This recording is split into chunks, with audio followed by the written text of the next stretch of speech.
Here we go again. G'day and welcome to our award-winning podcast. Of course, that's in the non-ratings period. We're live on the YouTubes. We have exploded on the YouTubes. God love it. Terrific platform. G'day, kids. Along for the ride today, I've got Matty, Vautin and Brandon Savage. Now, Matty, rugby league never ever sleeps. You're a long-time Northern Beaches resident. The sky's fallen in. They've got rid of Anthony Seibold after 3 games. What's the word on the street up there, Cobber? It's a very brutal game sometimes, rugby league, isn't it? I look, from mates of mine and a lot of social media, I'm sure you'll agree, they see it as a very positive thing, getting rid of the coach. As I said, I think it was pretty brutal. I think we all sat here and sort of went, they will probably move Anthony Seibold on, but I don't think it'll be happening in the first 3 games. I think we were more pushing for like maybe around 10. They've done it. They haven't seen a future in it and they've just gone ahead and done it. Foz gets the reins now. I think a lot of people have been saying, he's been thrown in the deep end and blah, blah, blah. But I actually see it as more of a blank canvas and he can do what he wants and they can play a bit of free running footy. One thing I've noticed from Manly, and they actually had a real dig on Thursday last week, they haven't been playing with a lot of joy. And they haven't been playing a particularly fun brand of footy. They look like they've been very sort of in their own shell. I think this gives them a chance to just sort of throw a bit of caution to the wind and just start throwing it around a bit. As for Foz as a coach, I wish him the best. I think he'll do the best with what he's got, but they still need forwards. They still need a couple of front rowers to get them down the park. I hope he can make a fist of it. Otherwise, they've got only a couple of options. Well, this whole thing of the Manly DNA. What do you make of it? Because you've lived and breathed it. Yeah. You know, your old man's obviously part of the furniture at the club for a long, long time. Captained them to a premiership 1987.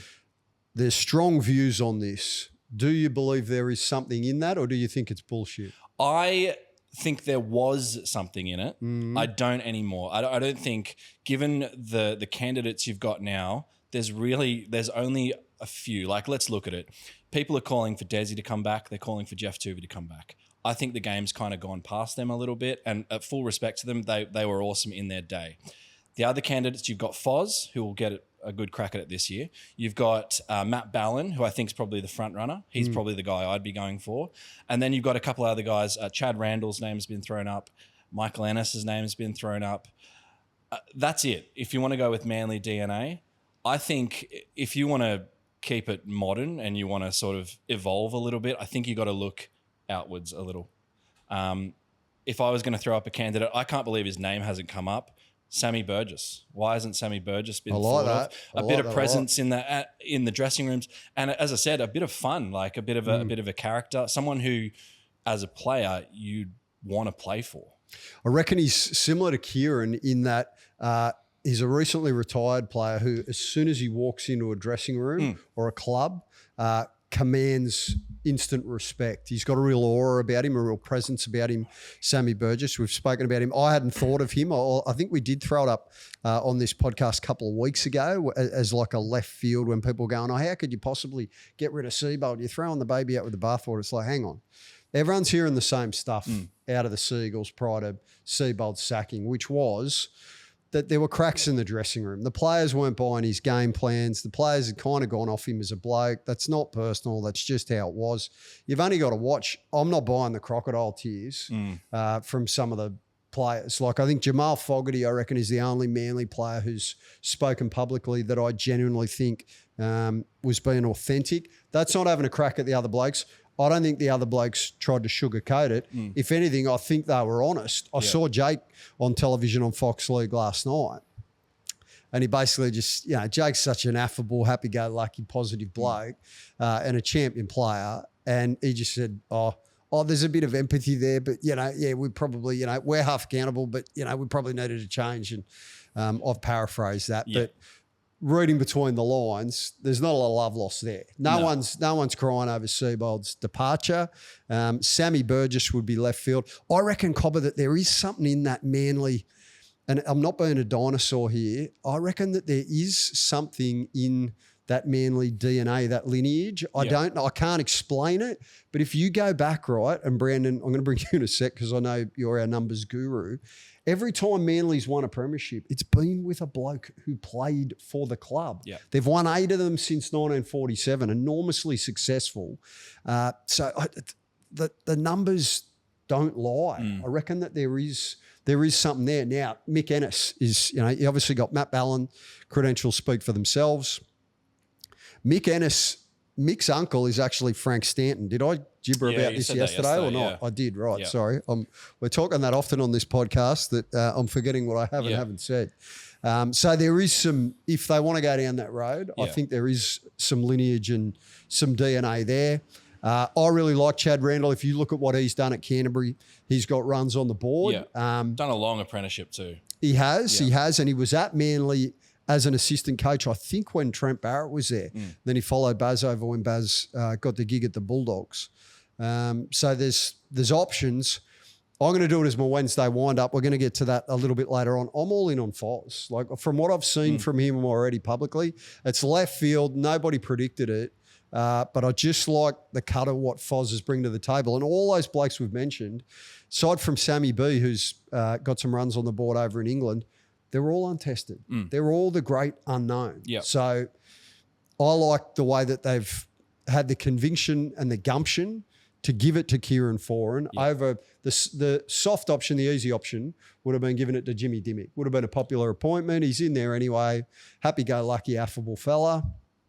I like the fact that they went a bit left field and went with Foz. Yeah, and I think I heard David Riccio last night saying it's a bit of almost a PR stunt to get Kieran Foran in, as in I'd say it was a PR stunt that he's blown up about Seabold being moved on because he's trying to protect Isaac Moses. Okay. That's what I'd say. Conflict of interest, maybe? No, not a conflict, but just it's funny. He had the Seabold sympathisers, which were Brent Reid and Davey Riccio, and then you got other people who just call it how they see it and aren't aligned with Isaac Moses. So I think people can get the drift there, and that's cool. Like, some blokes like to align themselves with certain figures within the game. That's how it rolls. Well, as PR stunts go, it's a pretty handy PR stunt. Like, you got a guy who is already beloved by the club, by the players. He can speak quite well. He loves the game. He's got the look of a coach. I think this is a win-win, really. I'll get the gurney out and completely annihilate the PR stunt line and suggestion, because Jason King's gone in there as a premiership winning player who's worked at the NRL, worked in the integrity unit. I think he was the boss of that. He's a highly intelligent bloke. Pretty sure he's got a law degree behind him as well, and was a hard-nosed forward in his day. He's gone into Manly, only got in there just before Christmas, and he's done his homework. Right? He hasn't made any grandiose statements. He hasn't been in the paper talking shit about all the brilliant things that he's going to do at the Sea Eagles and how he's going to revolutionise. He's just flown under the radar. But what he has done is he's got to the core of the problems. He's figured out what's going on. He's figured out the majority of the players were off Seabold, and he's gone, well, then after the opening 3 losses, he's gone, well, basically the options are we can either wait and go around in circles and then have to move on him later in the year, or we can just rip the Band-Aid right off now and go in a completely different direction, and maybe we get a reaction. Can I be naive here? Another way of doing it, I kind of thought might have been, hey, let's give Seabold till halfway through the year. Let's let him know that he is going to be moved on.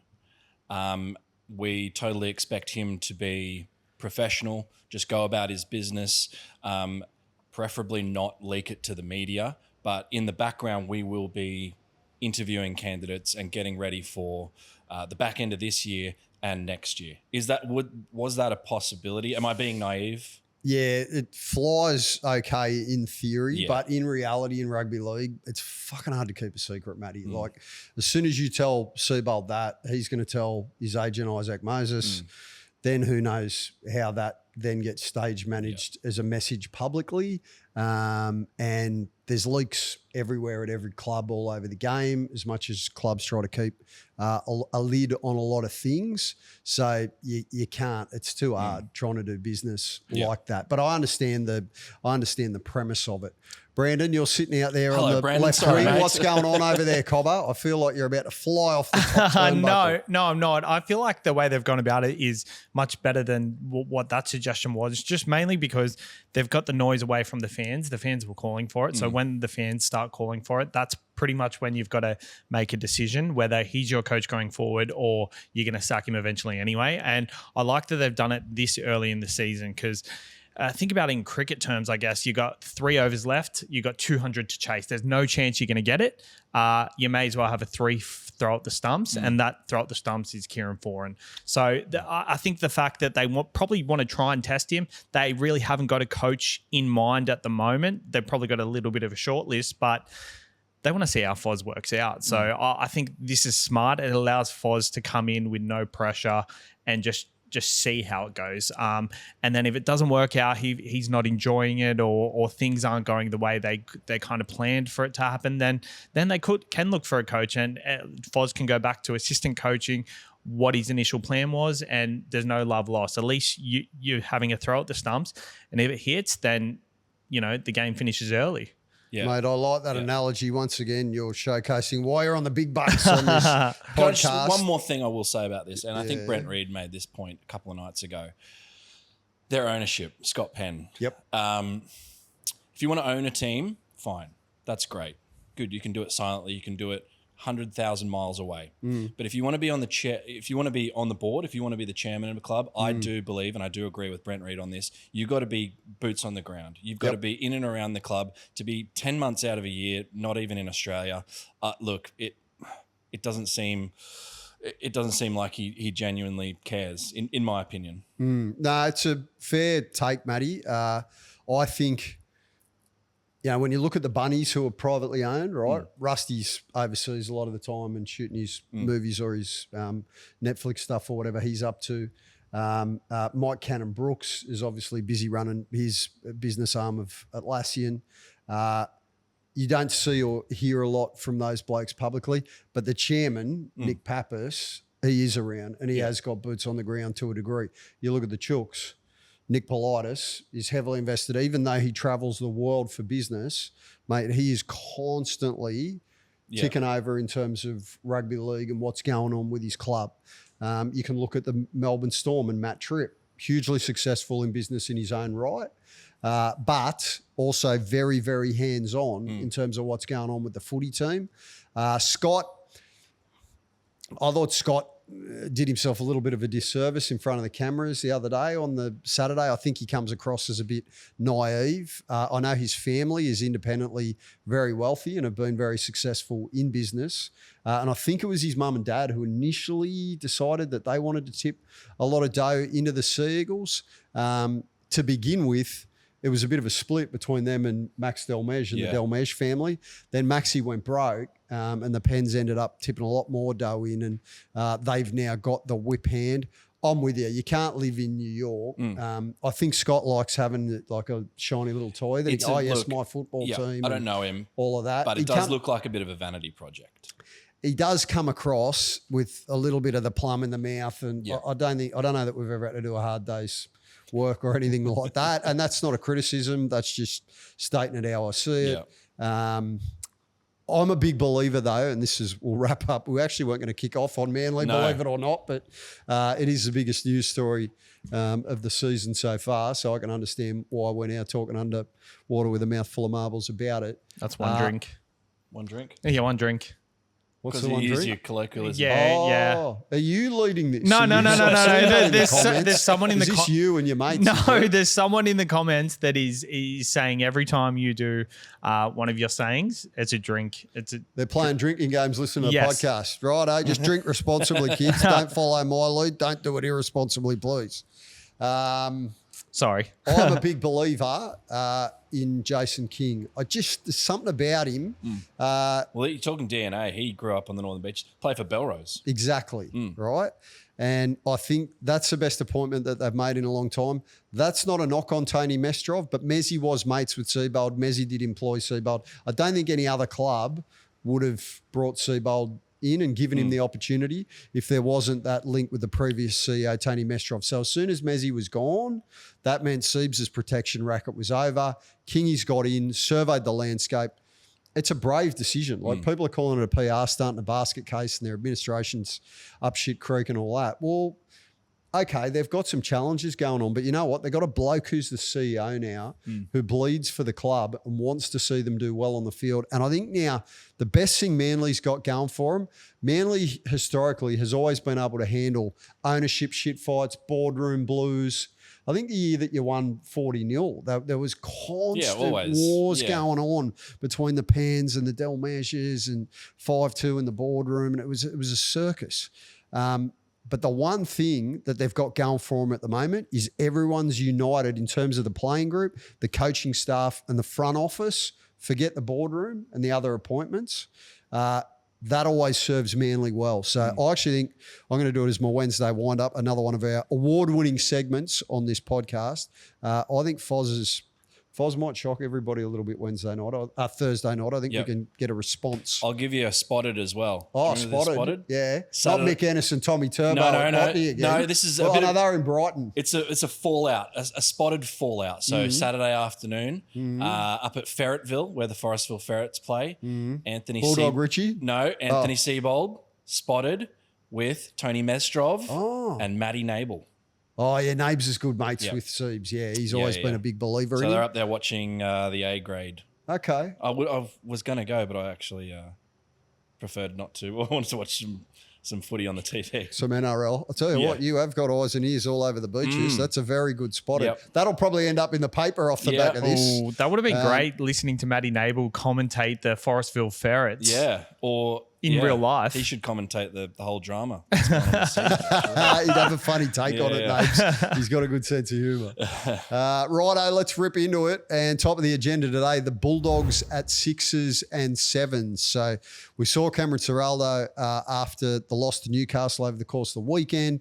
He spoke very candidly about the fact that he decided the Bulldogs needed a circuit breaker, so he put Stephen Crichton to 5'8" and Matt Burton to left centre. Not that much of an adjustment, but it kind of is when you think about it because Crichton's the best centre in the world and Burton has been running that side as the 6 for a long, long time. Matty, how are you seeing what's going on at Canterbury? Just on that one, that was a strange... It was the last 20 minutes, am I right in saying that? I think it was sort of... I thought it was earlier in the second half. Okay, maybe last. It was when they were chasing points. I think the logical choice would have been to, and I'm not a coach, so I've got no idea, but I thought the logical choice would have been to move Crichton to fullback and maybe put Connor Tracy in the centres. That way, the defence is actually going to be kicking to Crichton. He's going to get the ball, and he can pop up wherever he wants. So I found that to be a bit odd. I don't think it's all doom and gloom at the Dogs. Everyone's sort of carrying on like they're in a lot of trouble, right? They're 2-1. Let's be optimistic here. They're 2-1. Yes, their attack is not clicking, and we're going to talk about Galvin. It's not clicking, and Galvin, the experiment rolls on. For mine, the experiment rolls on. Let's give it a few more weeks. If we're in round 10, 11, 12 right now, I'm thinking, okay, we need to start locking players into their positions and just getting a bit of stability, because the Bulldogs traditionally, and this year in particular, they will lose some players to Origin. They're going to lose Stephen Crichton. They'll probably lose Kurt Mann. Maybe Carraz, maybe Preston, maybe Burton, maybe King. So if I'm wanting a bit of stability, that's when I'm thinking you need to start locking players into positions. Whether it's Galvin at 6 or at 7, I don't know. But I think keep the experiment going at least for a few more weeks. I think Friday is critical, this Good Friday game against Souths. I think if it doesn't fly and there are still cracks in the system, then I think Ciraldo might just have to rip the Band-Aid off and make a big call. You got Sean O'Sullivan parked there ready to roll. He is a traditional, classic, proper, organising number 7, right? He might not be as quick off the mark as Izzy Guittara and Nathan Cleary, but he can see things just as well as them. So I get the feeling as though they do need to make a call on this Canterbury, because They put the chips all in on Galvin last year. They've torn the roster to pieces as a result to try and accommodate him. They've had to put an arm around and give him a cuddle the entire time to make sure he's okay and he's happy. But to me, he just looks like a 5'8". And I know hybrid halves are all the rage these days. To me, he's come through as a 5'8". I don't know whether he played halfback at all as a kid coming through. The way I've heard it, he played 5'8" and a bit of back row.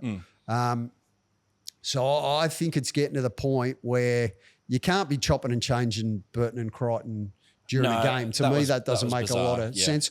I understand the premise of it, that you're chasing points and you're looking for something different. But you're not going to win a competition coming up with those decisions on the run live during games.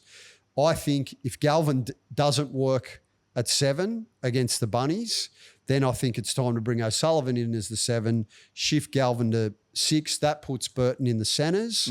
And I mean, they're already rolling with, they've axed Cherry as it is, and they're rolling with Anari Tuala in the centres. So Tuala would go, Burton would go into the centres. I think that's a much more balanced, settled side that gives the Dogs tremendous strike. Cherry's back, by the way.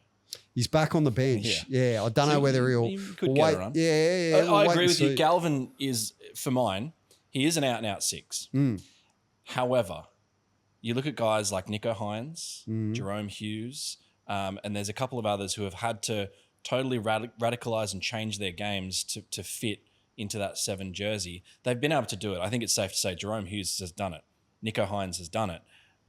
So I get the optimism. Can Galvin do it? Maybe. We still don't know, but I'd still be giving it a few more weeks. Galvin's not the issue at all. Ooh. I think he's playing good enough. They need a lot more from Matt Burton. He's like, he's been running a lot this season already.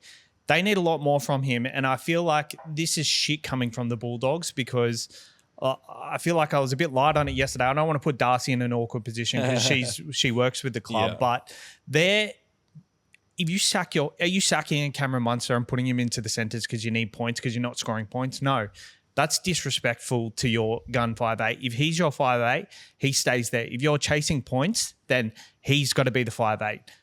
Moving Crichton into centre to swap with him, I feel like it's Toby Sexton 2.0. Like the writing is on the wall for Matt Burton, and I feel like all this stuff coming from the club, putting pressure on all these different other players and just saying, no, this is not the direction we're going in.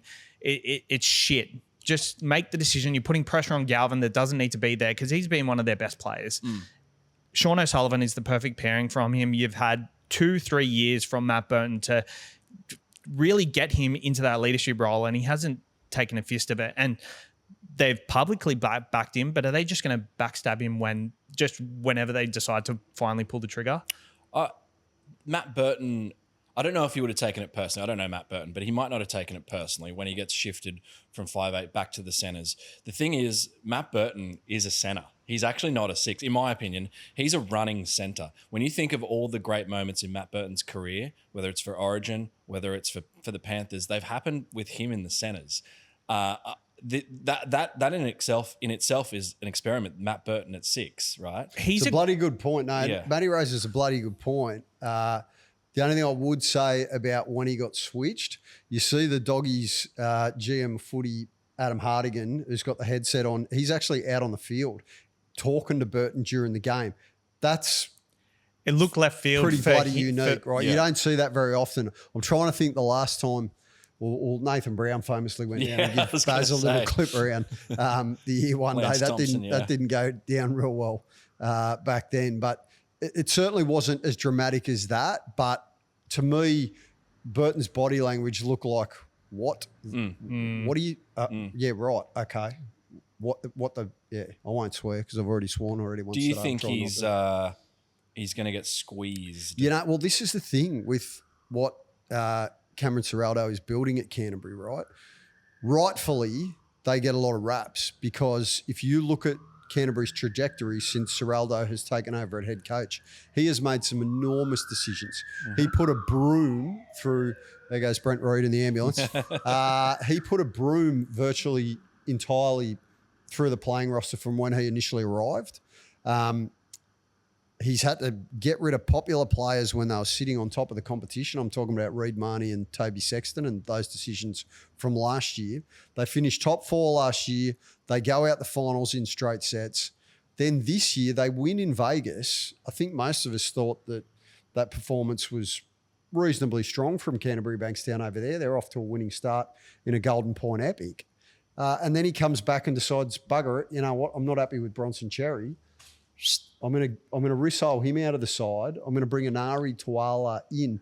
So like he backs himself to make these enormously brave calls, but at the same time, they're not coming without risk. Like it's a volatile scenario for the playing group, which you never know when you're going to get the tap on the shoulder.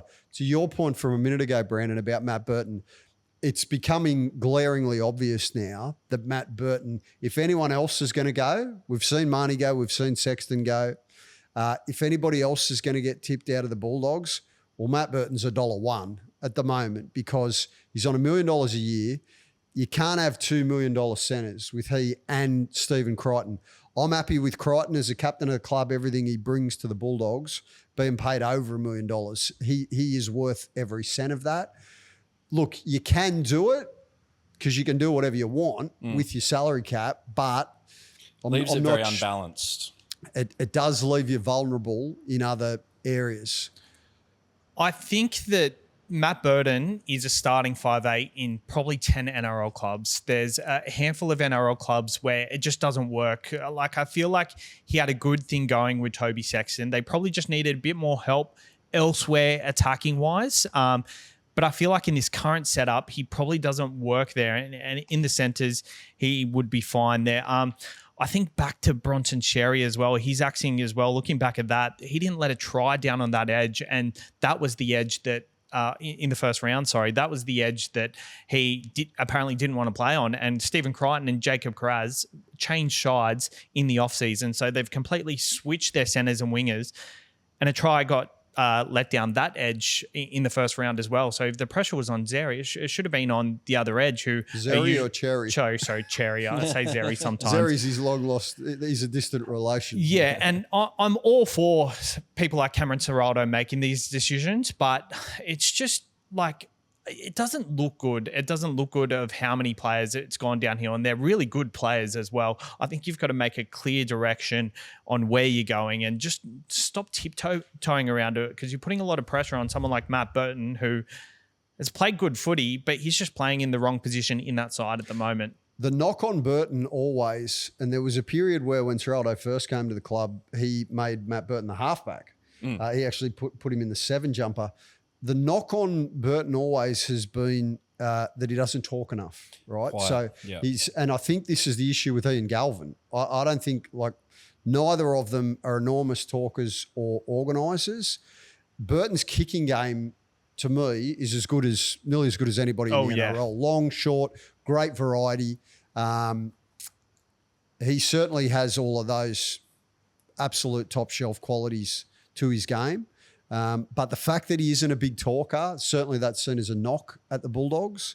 So it's going to be fascinating to see how it plays out. When it gets to, let's say, post-Origin, all their players are back. If I'm the Dogs, I am picking the best players in their best positions. Yep. So none of this, let's see how it shakes out and see what 2027 looks like. Like, if you want to be a premiership heavyweight, compete for it this year.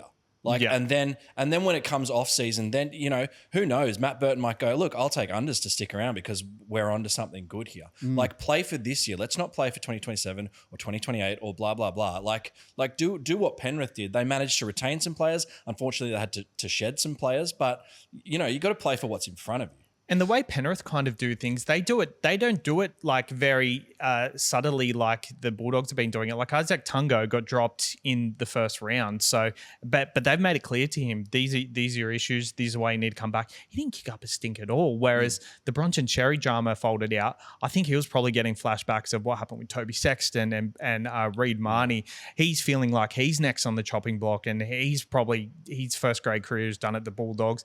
If you're transparent with your players and and you're not springing this on the mid game, then they're not surprised when it actually happens.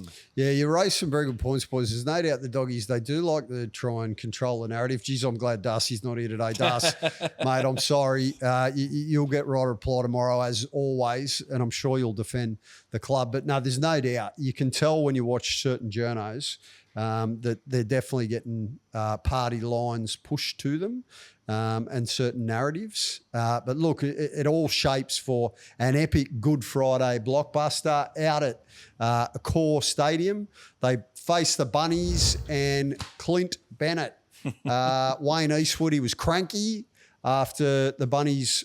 The last exhibition we saw from the Bunnies, well, I thought they were reasonable against the West Tigers. They got the 2 points, but Wayne, he wasn't happy. He was Captain Cranky at the press conference. I actually really like it because what it says to me is, it's so Wayne. What it says to me is basically what you dished up wasn't good enough. We still got the 2 points, but we've got more gears to us. Yeah. So it's actually a scary proposition when you think about it. And watching that game, I didn't think they were that bad. I thought they were okay, but. I think it reiterates that he's got a lot of belief that this is a heavyweight team and they've got some more levels. If they've got a weakness, I reckon they've got to sort out who's going to wear the 7 jumper. So they started with Jaden Sullivan. Jamie Humphries come back. I think he was suspended or injured at the beginning of the season. He's now back into the team. Cody Walker's been very good at stages when he's worn the number 7 jumper, not by choice, but by injuries. And the key, sorry, James, the key for me is Cody Walker has pretty much always been in that 6 jersey and he's the stability. It's funny how at some clubs, the 7 jersey isn't quite as coveted as other clubs. So for instance, with the Bunnies, it feels like they've had a bit of a revolving door in that 7 jersey. Ashton Ward, Jamie Humphries. Since Adam Reynolds, since they moved on Adam Reynolds. Well, exactly. And it feels like it hasn't mattered as much. Sure, you'd love to have a halfback who's there and committed and basically your long-term halfback. But it feels like it hasn't mattered as much to the Bunnies with Cody Walker there. It feels like he's actually provided the stability to that attack. Well, they've had the luxury of not needing a 7 because they've got him and they've got Latrell Mitchell, who's in the side, who's an attacking weapon. Yeah, I actually think Jonah Glover is their guy. He's due back in round 7. Last year, he was a much run-first mentality type of player. And I saw in the trials, he was on for a limited time, but then he got hit in the jaw and broke his jaw. His kicking game is so long. Like for a youngster coming through who hasn't played much or any first grade, I'm not sure. He has a long kicking game, and I think that will help the Bunnies. I think they always get Latrell Mitchell to come in when they need a long kick down the field to get done. That's what Jamie Humphries' job is. But when you've got an attacking threat like Jonah Glover, who is a run-first player, with Cody Walker steering the ship, I think he's the perfect combo, and I expect big things from him this year. He's injured at the moment? He's injured, round 7. Ashton Ward is back round 8, so maybe... What did he do, Ward? Did he bust his jaw as well? Ankle. Ankle. So he's due back round 8. There's an avenue they can put Cody in 7 and put Ward in 6. I thought Ward was very good as well, but I like Ashton Ward. Jonah Glover, I'm very big on Jonah Glover. Yeah, I don't think he hasn't made his NRL debut yet, but if he does, I've also heard similarly very strong things. Campbell Graham back from a shoulder injury on the dingling, the cheese. We don't see the cheese yet, but when they get he's only played 5 games for the Bunnies since he did that mid-season switch. Well, it was actually at the beginning of last season. Yeah. By the time they shook it out, it was sort of in the early rounds, but. I still see Campbell Graham is another guy who I just completely forgot about. Well, because he missed all of last year. He had a sternum injury the year before, played through it. Then they misdiagnosed it and he didn't get the right surgery when he should have and whatnot. They tried to manage it. So then he ended up having to get the surgery. He missed all of last season. Damn good player. Like he's played test football for Australia and handled it. So he's a weapon. Look, I see the Bunnies as a heavyweight. This is a bit of a statement game Friday. Good Friday. You're going to have a bumper crowd at a core. Doggies fans are going to be out in force.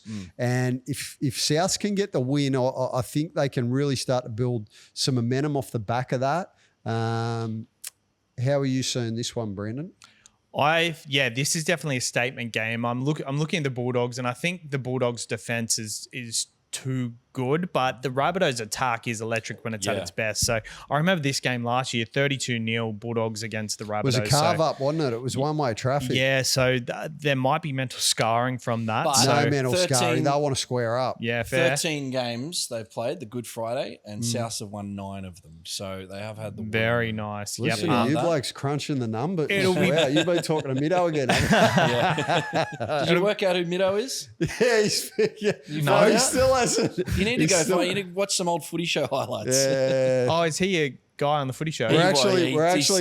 He was in a segment called Mastermind or something. But Oh. We're actually going to have an early season review off the back of Brandon not knowing who Middo was. Okay.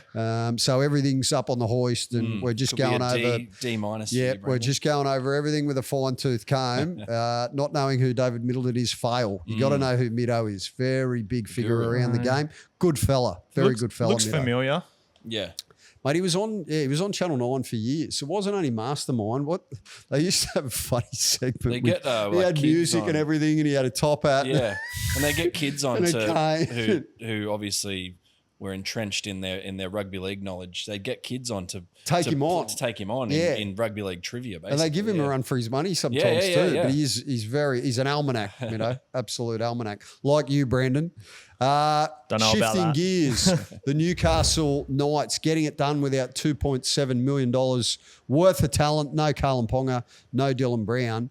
A lot to like, boys, about the Justin Holbrook era. A lot of positivity around the start. The fact that he has managed to design a game plan with Sandon Smith, who was essentially his third choice playmaker at the beginning of the season. He had Dylan Brown in the 7, he had Fletcher Sharp in the 6, and Sandon was his 14 on the bench. In Vegas, the fact that Justin Holbrook has been able to get results, missing so many key spine position players, enormous. They're getting their money's worth out of Sandon Smith, that's for sure. Yeah. It's amazing what we're speaking of coaches so much today, what a coaching change can do to a team, because Justin Holbrook has just added a completely new dimension to the Knights' attack. They look like they're playing freely. They look like it's not a monotonous sort of, I don't want to put too much shit on Adam O'Brien, but kind of boring block on block plays, this and that. They're throwing the ball around a little bit. Just on Adam O'Brien, attacking coach for the Bulldogs. Yeah. Didn't want to say it. Oh, shit, he is too. Yeah. Oh, it would have been a hard loss last week then. Yeah. And they've dropped off. Speaking of stats, I heard yesterday the Dogs are scoring 10 less points now than what they were scoring this time last year. Anyway, sorry. Sorry. No, you're right, all good. Just on their game against the Dogs, like 14-0 at halftime, they lost a guy, the Knights, in the first half for 10 minutes, managed to hold out the Dogs that entire time. Like Dom Young, he's showing his pre-Roosters form, which is, that's his Knights form, isn't it? It's amazing what he's doing. Both the Fletchers are going good. And what I really love is their old stages. Tyson Frizzell and Dane Gagai are still playing as good as they can at their ages. They're just getting through their work, and they're still incredibly dangerous players. And just from a state of origin point of view, they're not likely to get picked. But it is nice to know, if you're a New South Wales fan or a Queensland fan, you got two guys there who if they were for some reason going to get picked, they would still do a job. Absolutely, yeah, no question about it. I'm just going to bang it in reverse for a minute, because you pricked my ears when you said Newcastle's attack last year was a little bit laborious, a little bit predictable. Well, they had the worst attack in the bloody comp. The numbers show it. One thing that I could never wrap my head around, they'd put a kick up last year, never competed for it. So they would just dink it in the air, right? Didn't matter if it was a bomb, little short, whatever.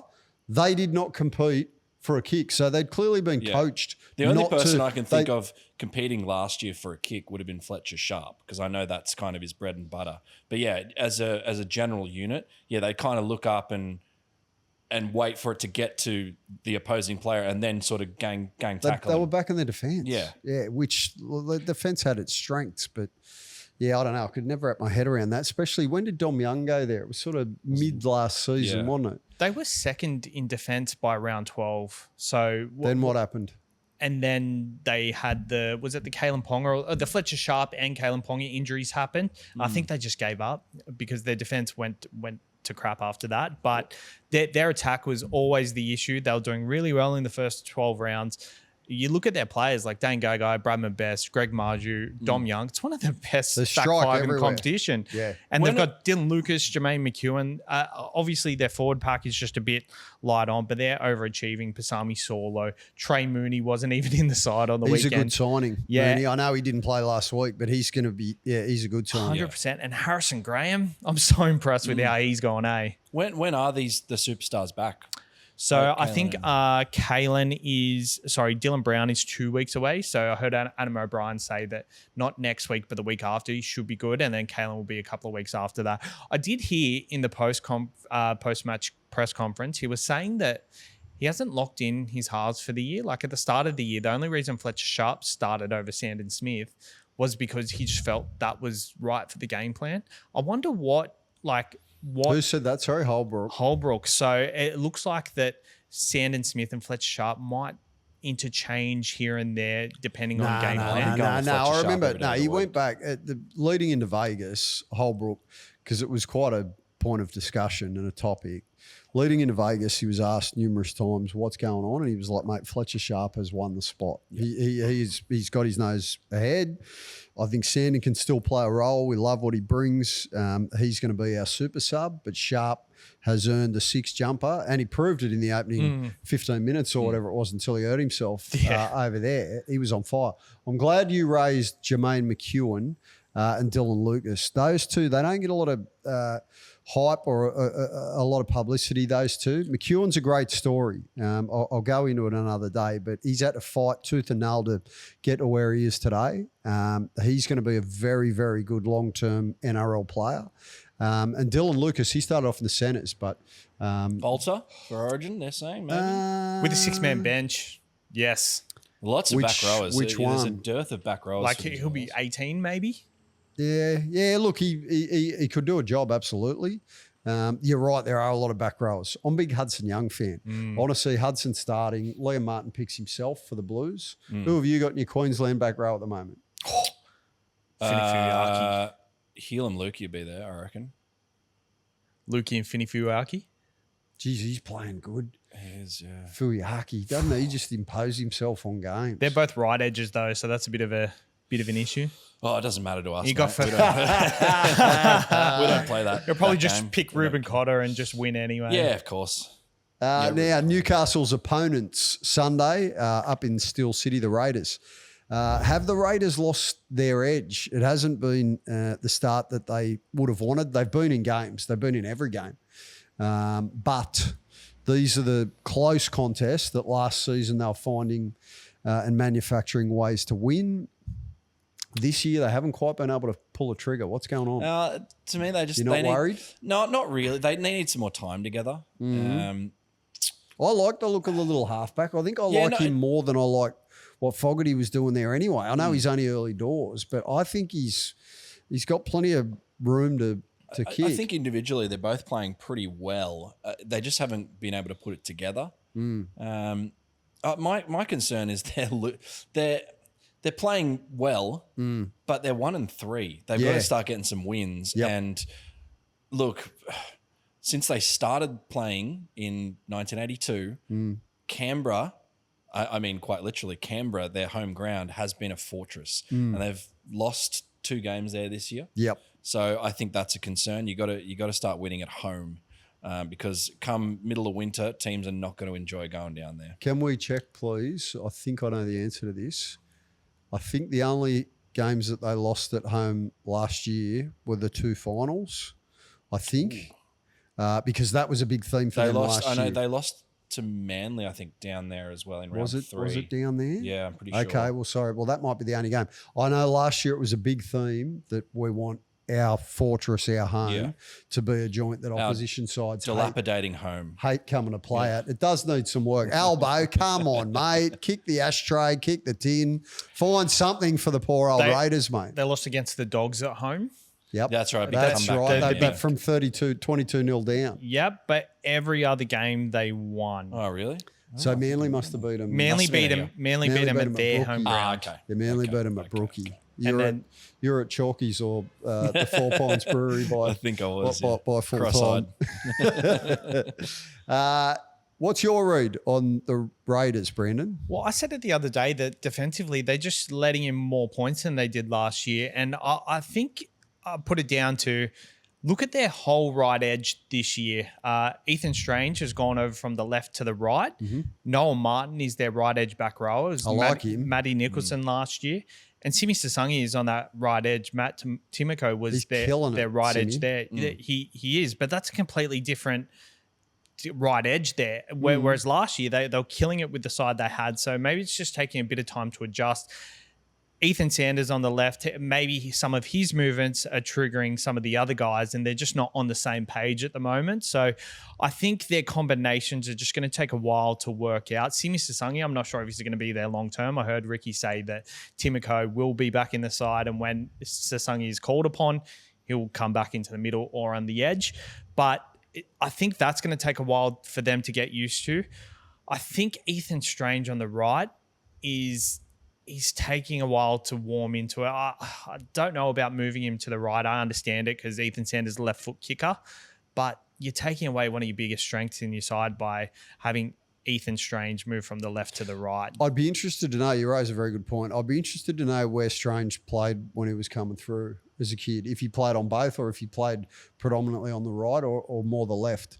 I might try and actually do some homework on that because I find that is, if he's played a lot on the right, I don't see it as a problem. I think they're just working through some teething issues. I mean, Sticky pointed out in the press conference, they have self-destructed at stages. I think they're a little bit of a victim of their success last year where they were such a free-flowing, risk-taking Cavalier team. A lot of the time things were sticking, right? And that gave them confidence, and Ricky let it flow and grow, and that was how they rolled into the finals. Well, sorry, one more thing I will say. They don't strike me, and I don't have the numbers in front of me, they don't strike me as a particularly disciplined side either. It feels like, and again, I might be wrong, but it feels like every game they've played this year, they've had at least one guy get sent to the bin. And you look They've got a few lunatics in the side. Well, with exactly. Red Sauce, I mean, you look at the Corey Horsburgh 10 in the bin on the weekend. In that time, the Sharks scored 12 points. The Raiders end up losing the game by 12 points. So for mine, they've got to fix their discipline as well. There's just a little too much, and you like it, but you don't like it. There's just a little too much niggle. I feel like I know it's Hudson Young's thing and it's Corey Horsburgh's thing, but if you just dial it back just slightly, I feel like you're not going to get penalised as much. You're not going to get sent to the bin as much, and you're going to have a better shot at being there at the end of the game. Well, they get Big Papa back this week. I think he's certainly their spiritual leader, Yes. Josh Papali'i. Yep. No doubt his young bloke will be alongside him on the sideline as well. Always love that vision of his young bloke kicking along with him. What do you got for us, Brandon? You look like you're about to espouse some sort of genius wisdom. And no, not genius, but round 12 last year, they were first in the competition for defence. So they were the only team in front of Newcastle at round 12. They're currently third last in defence at the moment with conceding 116 points. So, that is concerning. Their attack could be exactly where they want it. So maybe we're just looking too far into it, thinking their attack's the issue. Probably isn't. Their defense is just so far from what it was last year. What do we think about Jamal Fogarty no longer there? A lot of experience, a lot of composure. Do we think that his departure, is that a factor as well in what's going on? In short, yes, but I mean, realistically, you're not going to hold on to every player forever. So they've had the whole offseason to prepare for that. And I think it's just going to take a few more games till they've fully embraced Ethan Sanders as their chief playmaker. And, you know, I mean, it's just experience. It's experience, and they're only going to get more experience by experiencing more games. There's a lot of experience You there. like that There's a lot of experience? experiencing. Yeah. Righto, how's this for an experience? We love segments on this show, and Wednesday wind up. I'm just teasing it at the moment. It's coming. This is the section. This is the segment where we let the boys off the back fence. They come out of the bullpen. They got steam coming out of the nostrils, or they're just taking the piss out of something and having a bit of fun. There is always a lot to have a good giggle about in the greatest game of all, rugby league.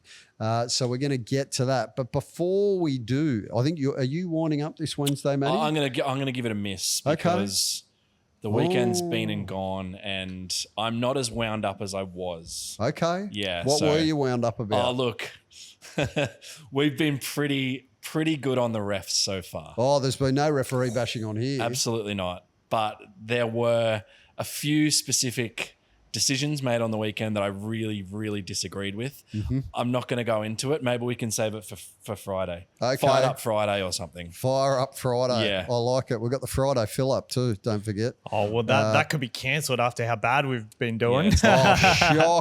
Shocking. This week, right, it's the only focus is a return. Yes. You just must collect. Conservative. Missionary. As long as doesn't matter how, eh? What did you say? He said missionary. Just keep it simple, guys. Keep it simple. Just get it done. Keep it simple. Shit. Did you say that in your outside voice? Very good. Righto, comments. We love your feedback. Don't be shy. We don't bruise easy. Call us a bald-headed burbler. Tell me I should go back to lifting furniture. Tell us whatever you like. We value your feedback. So let's rip through some of those. If the Dragons forward pack is making all that room, the spine ain't using it. There's your problem. I'll tell you what, boys, isn't Flano under the pump all of a sudden? It's like as soon as Seabold got speared, and then bang, the guns have just gone straight to Flano. Isaac's earning his 6.5% or whatever he's clipping at the moment. A lot of Dragons chatter in these. There is. Well, we did a deep dive into the Dragons yesterday. Yeah. How good was Darcy putting an early shot on Savage by name, Savage by nature? Another beauty of a pod. Look forward to listening on Spotify later this evening. That was very good. She squared you up. It was good. She got on the front foot. Squared you up straight from the kickoff. You thought you were coming off the back fence. 1-0. And she sat you on your ass. Love your hoops, but the swap around, there's Brent Reed. Love your hoops, but the swap around Dragons take is horrendous. Was that you moving? Yeah, I had Gutho going in it. I like it. I was nearly going to say it last week, but I thought, we probably won't talk about the Dragons. I don't think we did. I quite like it. Can I give you another swap? Yep. Coach swap, wife swap? No, what are we doing? Half swap if you want. Half swap. Jacob Little. Could he play 7 at a pinch? I'll tell you what, I love him as a player. I think he could be a starting 9 at another club every day of the week. He's a good player. I just like him as a player. I think I'd give him a run there. What do you got to lose if you're the Dragons? Playing Cookie and Little 80 minutes, it can't hurt in your side. They're both goers. So. Exactly. I just think it's interesting. I tell you, it shows you how much Flano rates Jacob Little. That last year he manoeuvred a system where Little would come on off the bench and Cookie would stay on the field as a running middle, smaller forward. I would never have come up with a concept like that. But that shows you how much he rates Little. Yeah. Would he work in the halves? I prefer the Gutho idea. He's been there before. Look, that would be the preference. I think that helps. I think that helps because Atkinson's still got the L plates on as a halfback. You know, like he hasn't played a lot of game time in the middle. Question: who would be 3 media talking heads who could do a Michael Chammas and switch and head up as a GM of football at a club? Darcy McDonald. She could too. There's nothing Darcy can't do. She's flying at the moment. That's great. I like that. Have you got anyone? I don't know if anyone else could. Come back to me, James. I always have a laugh. Well, I always have a laugh about Mr. Peabody, my old mate Brent Reed. But I tell you what, Reedy could certainly be a CEO in the game of rugby league. I can see that. He's an intelligent bloke. He's very considered. Doesn't make any off the wall, unhinged statements. Loves a spreadsheet. and a P&L sheet. Reedy would handle that with aplomb. Just don't take his glasses off him because he won't be able to see. But aside from that, I think he could do that. I reckon Paul Crawley would be good at putting a roster together. He watches the game with a better eye than a lot of people, and I got no doubt the way he sees things, I think he could definitely fulfil that role. Who else you got for us? Anyone, Matty? Oh, Brandon, you got somebody else. Come back to me. Give me a bit of a think. Jake Duke. Jakey might be able to handle it. Seems very like organised and methodic. So methodic. There's a word you don't often hear. No. What about Cameron Smith? Easily. Hello, he'll coach, won't he? Actually, here's one for you. Have they appointed the next Kangaroo coach yet? Obviously, Kevy did it for the Ashes. They haven't technically, though. I'm pretty sure he got re-signed. Can we check? I don't know if Kevy's been re-signed. If he hasn't, I've heard Smith's. I thought he was going to get the gig last year. Actually, Cameron. I think he was certainly in the mix. I'm glad they went with Kevy. And if they don't reappoint Kevy, well, what more could he have done? He got the job at last minute notice. Took a touring party over to England. Brought the group together, won 3-0. I'm not sure how. I know Gordy stepped down as the assistant.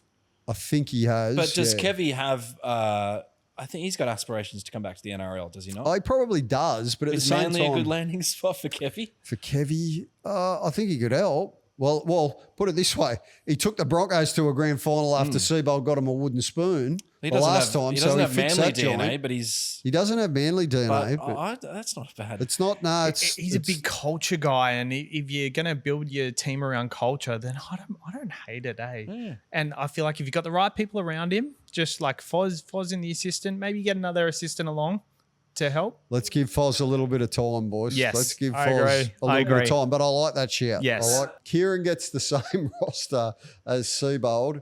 Can't really be that much improvement, even if the new bloke's a genius coach. Yeah, well, we've alluded to that. They still need some forwards. They still need a couple of big boppers to get them up the park. That's my opinion. I get the feeling Kieran's going to unite this group. This is a Wednesday wind-up. Bang, we'll get into it now. I get the feeling Kieran, with his DNA, the way he bled for that jumper, the players, let's not bullshit around. It was a fractured playing group. They were off Seabold. They didn't believe in his game plans. I think they started to kind of completely tune out whenever he was trying to deliver whatever the messaging that he was looking to push was. Certainly that's my mail. And once Mestroff went, well, that was the protection racket gone. That meant he was always on borrowed time. I'm thinking with Foz going in and the fact that he played with Tommy, he played with Jake, I know how much they respect him. There's a lot to be said for when somebody goes in that a football side are right behind, have bled alongside, and that they're invested in what they're selling and what they're trying to bring to the table. So basically what I'm basing it on is I think it was pretty splintered at Manly, and you could see in their performances, like they'd be in games, like you pointed out, they had good moments against the Roosters. They were in that game at stages, but then there was other stages where they weren't at the races at all. It was like they just clocked off. Yeah. I don't think they're clocking off under Kieran. So I think we see a big response from them against the Dolphins at KO Stadium. I'm tipping they can win. I'm tipping the Kieran effect can go in, can galvanise, and they all go out and want to run through a brick wall for him. I like the idea of Kieran walking in and throwing the playbook out the window and just saying, look, fellas, just go out and throw the footy around and have a bit of fun out there, and let's just restore our joy for the game. I like Manly too, but mainly because I don't know what Dolphin side's going to turn up. They're a bit Jekyll and Hyde at the moment. I think Manly are a good shot at winning that. What you said they were $3.20 or something yesterday, didn't you? Yeah, what are they? Yeah, they were $3.20 last time I checked. Yeah, I'm thinking about, it's a little bit of a risky speculation, but I'm thinking about that could be the fill-up. Well, they beat the Dolphins. They might go early. They beat the Dolphins like 58-20 last year. Yeah, I was at that Did game they? at Brookvale, yeah. At Brookie. That was what stage of the year was that? Towards the end? Towards the end, yeah. Dolphins had a lot of 25. injuries, I think. Yeah, Dolphins have got a good side. But they'll fight for the 8. Like and they beat Canberra a couple of weeks later, 60-20 or something, was it? Yeah. I like the way they got Yeah, all Picayo. those hard nut smaller forwards, the Dolphins, the Kurt Donahues, the Ray Stones. Plath. He's a good player, Max Plath. They looked, we're not talking about the Dolphins, but they just looked very clunky last week against the Broncos. They were, yeah, you're right. They had some moments. Good call, Hoops, on the Journo Seabold sympathisers and their bias based on alignment with Moses. What is it about Cade Reed and his age not ready crap? What age was Fittler, Cleary, Daly, Icon, etc. when they broke through? All teens. If you're good enough, you're ready. Very fair point. I think the only reason he and Joey Walsh are not getting a crack yet, they're both ready, no doubt about it. If you're good enough, you're old enough. I think it's purely because they walking into beaten sides. They're walking into sides where the confidence is low. Yeah. Everything's been... It is also a little too early in the season to be putting them in, I think. And also his trial performance is what really got everyone's eyes lighting up over him. So like he hasn't been talked about prior to that. So like He's going to be a good player. Yeah, all these other guys were superstars, but sometimes you just got to nurture these guys until they do start in first grade. Yeah. Fair play. Lee Hadjipantelis is doing a great job running the Newcastle Jets at the moment. So it's unfair blaming him for the struggles of the Toothless Tigers. Well, I don't think we have. I respect There's a name Lee. I didn't think we'd hear. Leo Juventelis. You know what? Lee's got a lot of good in him. Yeah. He absolutely loves the West Tigers, even though it ended pear-shaped for him there, his tenure. Did he sue them or something? No, I don't think. Got to say I don't, something he runs a happened? law firm. Yeah, that's what I thought. No, I don't think he went after him in that respect. To be fair, a lot of that West Tigers boardroom politics with Dennis with the purple dreadlock, it makes you glaze over. I can't follow it anymore. If I'm looking for a good laugh or a I find it sedative hilarious. sometimes, if I'm struggling to nod off at night time, just Google what's been happening in the West Tigers boardroom lately, and I promise you'll be asleep within 30 seconds. People have to stop giving Flanagan an out with the 2016 premiership. He's had a damn good roster, and Jimmy Maloney said himself he didn't learn anything under Flano. This current roster is his own fault. It's slow and old and needs a major team rebuild. Hard to argue. They definitely need some speed. And we pointed out yesterday, Matty, on the show, where they've made some bad blues is in recruitment and retention. It's certainly around their halves. They've left themselves wide open. And ultimately, I'm actually surprised how quickly the guns have turned on Flano after 4 losses. I know they lost their last 4 games last season. But I didn't have Flano being under pressure at all this year on the bingo card. Now I'm going, holy shit. Yeah, Todd Payton's okay because he's had 2 wins. It only takes 2 wins and everybody sort of goes, well, they did beat Melbourne. I don't think, with all due respect, when they beat the Titans, I don't think anyone was given... Well, that's why I said 2 wins. It only takes 2 wins. No, you see in the Fanningham department, who are they playing this week? The Cowboys. The Dragons playing the Cowboys. Yeah. Oh, there you go. Coach Bowl, early Coach Bowl. If they beat the Cowboys, I think the pressure's off.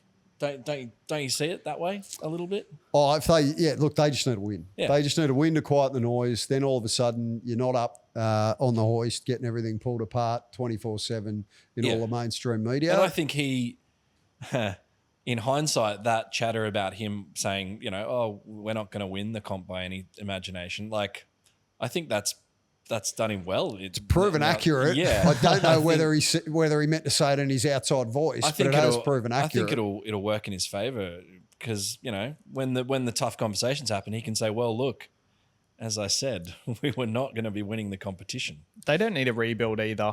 Like their forward pack is building. Pack's good. They've got Colin Matangi coming in next year. The Couchman brothers. They've got Jaden Suo, who's playing great footy at the moment. Luciano's playing good as well. Hamish Stewart. Dylan Egan's still to come back. So their forward pack looks really good. They just need a few key players in key positions. Halves is probably the big one. The halves is it. That's where they've dropped the ball. Yeah. And last but not least, is the savage bloke a funny fella? He talks like he is. Well, he is. Look, he's funny. He's a great fella. He's got a quirky take on things. He's got a good sense of humour. Very quirky. And he doesn't mind taking the piss out of himself, which is always a good sign. What do you think, in Brandon? life. I got an email. Shit. Email? Yeah. Email. Sent to our head office, who forwarded on to me. Can someone please tell Brandon to stop rolling up his right-hand sleeve higher than the left? We are all impressed by the little tattoo. I didn't know I did that, so I made sure. Oh, you've got them even today. Yeah, I got it even today. I didn't even know. Who sends that email? Who sends that? What? No, we're open to it. If it annoys you, I'll fix it. It's all good. Yeah, no, like I said, we appreciate any form of feedback. So good, bad, indifferent, whatever it is. We don't bruise easy. We're happy to wear it. I'll tell you what, though, that is a particularly unique train spotting piece of detail. I like the fact that they're following your wardrobe, though, mate. They've obviously seen a little bit of style there. Well, we pointed it out yesterday, so maybe that's why they were looking. I had another mate of mine who's a regular watcher and avid listener, loves the YouTubes. He reckons you need to go the full sleeve down that Yeah, right mate. arm. He Super reckons hot for those that. ones look a little bit lonely. Yeah. He said, mate, just tell him he's got to sleeve up. He's living you out. mean He's tattoo living out sleeves? Penrith way, right? Yeah, Right. tattoo sleeve. He's just got to ink Oh, up, yep. go the whole way, right? Yep. Yeah, just do it. What are you waiting Any for? thoughts or? Well, I want to sticker up this side, and then maybe the left side is the side I'll full sleeve because I like the sticker look. Oh, Calum you Ponga. like the KP? Yeah, Yeah. fair enough. Callum Well, it's Body's a taken off- canvas, mate. it's taken off amongst the kids. Exactly. The I don't sticker think I go. could work around this too well. So Fair play, whatever's floating your boat. As always, we've solved all the biggest issues in the greatest game of all, rugby league, in a tick over an hour on our award-winning podcast throughout the non-ratings period. We'll be back again tomorrow, the next day, all Easter. We're here 24/7, 366 days of the year. That's how much we love the greatest game of all, rugby league. Thanks for joining us. We'll talk to you again soon.